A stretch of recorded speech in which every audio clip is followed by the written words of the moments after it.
Mackenzie Johnston with Cattle News Central, bringing you your April 21st cattle industry headlines, brought to you by AgRisk Advisors. They provide risk management programs to livestock producers all across the West. Whether you are concerned about price or weather risk, AgRisk Advisors, they are here to help. With current day market fluctuations, you and I both know there is nothing more important than locking in a price floor on your cattle. So if you'd like to learn more about an LRP, go ahead and reach out to an advisor today. We are also sponsored by American Beef Producer Magazine. They offer in-depth articles on a wide variety of topics within the industry. They feature award-winning photography and so much more within their publication. If you would like to subscribe to the magazine, or if you'd just like to learn a little bit more about the magazine, go ahead and click on the American Beef Producer link above in the caption. That's going to take you over to their Facebook page where you can do just that. American Beef Producer Magazine, guiding beef producers for over 25 years. And finally, Circle 5 Cow School.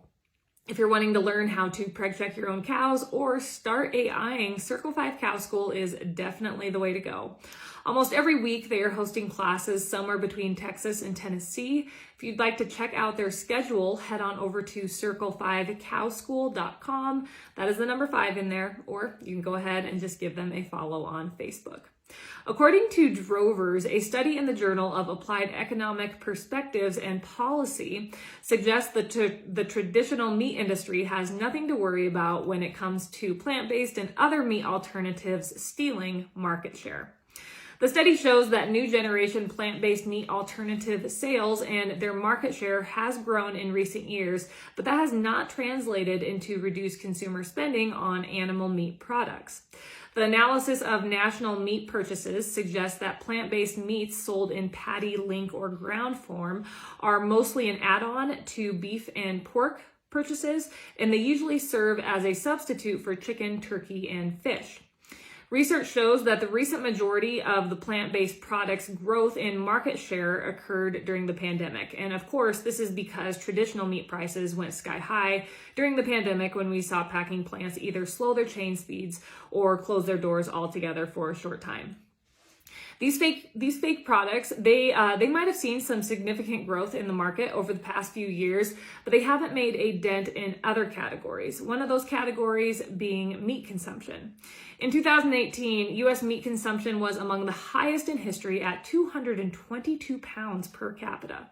So clearly, Americans aren't shying away from nutritionally packed traditional meat at this time.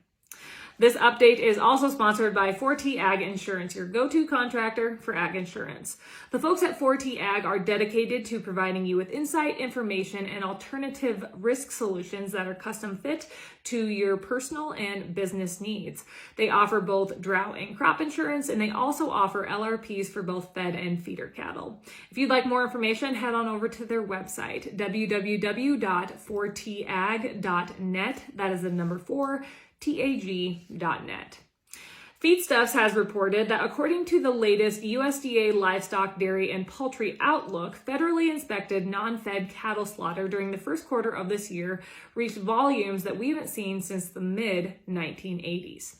Weekly non-fed cattle slaughter averaged more than 8% above year-ago levels in the first quarter of this year.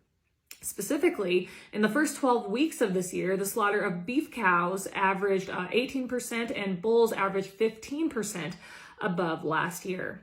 USDA economists noted that we would typically see this high cow and bull slaughter in the fourth quarter, but increased feed and input costs, drought conditions across much of our country, and historically high prices for cull cows have pushed cow-calf producers to further reduce their herds.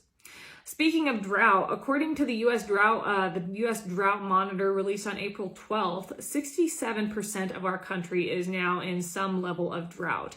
Last year at this time, that number was at 62%. We haven't seen this much of our nation affected by drought at this time of year since April of 2013.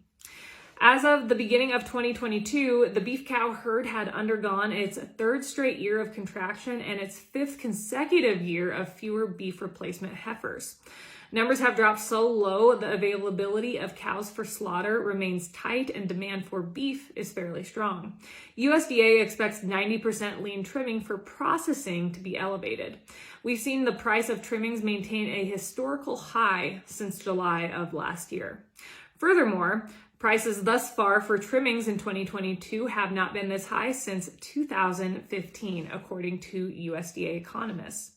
The USDA expects live cutter cows, they expect them to average right around $79 per hundredweight the rest of the year, an increase of 22% compared to last year. And again, the highest price that we've seen for cull cows since 2015.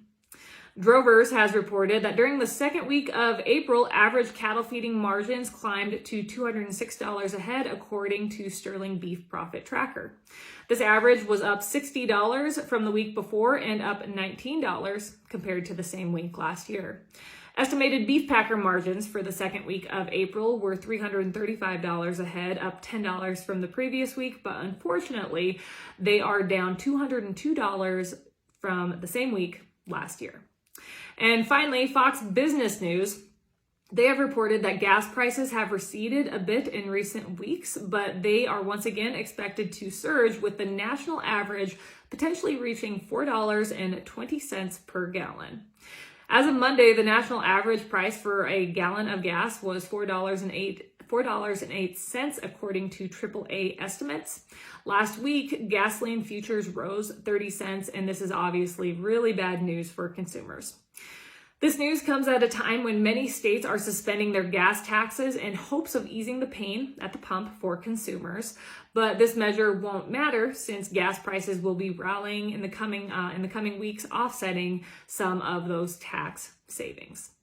That is all I have for you guys this morning. That is all I have for you guys this week. I hope you all had a great week. I have to apologize for being a few updates short in the past few weeks. We are knee-deep calving, and these days just fly by. So eventually, in the next few weeks, hopefully we'll get back to our regular updates every morning. But until then, I appreciate all of you folks that continue to tune in. You guys have a great rest of your week, a wonderful weekend, and I'll catch you next week.